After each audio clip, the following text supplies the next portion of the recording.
I'm here with Lipstick and Politics, and we are talking to Evan Bailyn today. Hi, Evan. Hi, thank you so much for having me here.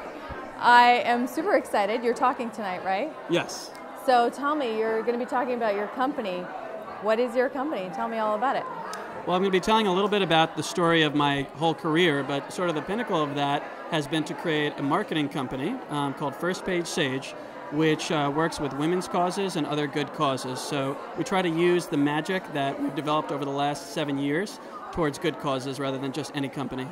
That's amazing. How does a guy get involved in women's causes?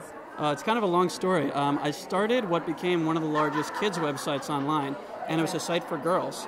Now, it was a total accident that I ended up starting the site. I was just looking for sites that were sort of hot at the moment.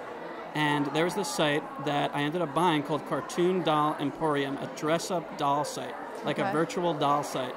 And it was the weirdest thing in the world, but I knew that it had a lot of searches because it said so on AOL's hot searches. And that exposed me to, it became really big. It got millions and millions of visitors, and it exposed me to a lot of what tweens, especially girls, go through.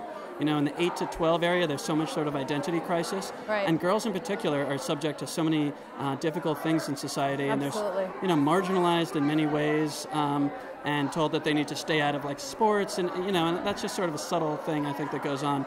And from there, I started a foundation that's to support causes that have to do with emotional awareness. And the response I got from women was just enormous. So that's the roundabout way that I got into producing a women's event. So, Evan, tell me, what is Womenrockit? So Womenrockit is an event that my friend Hyla Melander and I thought of when we were both speaking at a convention a couple of months back. So I had already been doing work with my own nonprofit that had to do with emotional awareness and trying to make kids understand how they feel better. And this conversation came out of a discussion about my foundation. And she was saying, you know how much trouble women often have asking for things from the world, basically saying, I can absolutely do this, And she's like, women need to get out of their own way. There's these limitations that come from childhood and from something that society kind of embeds in women's identities.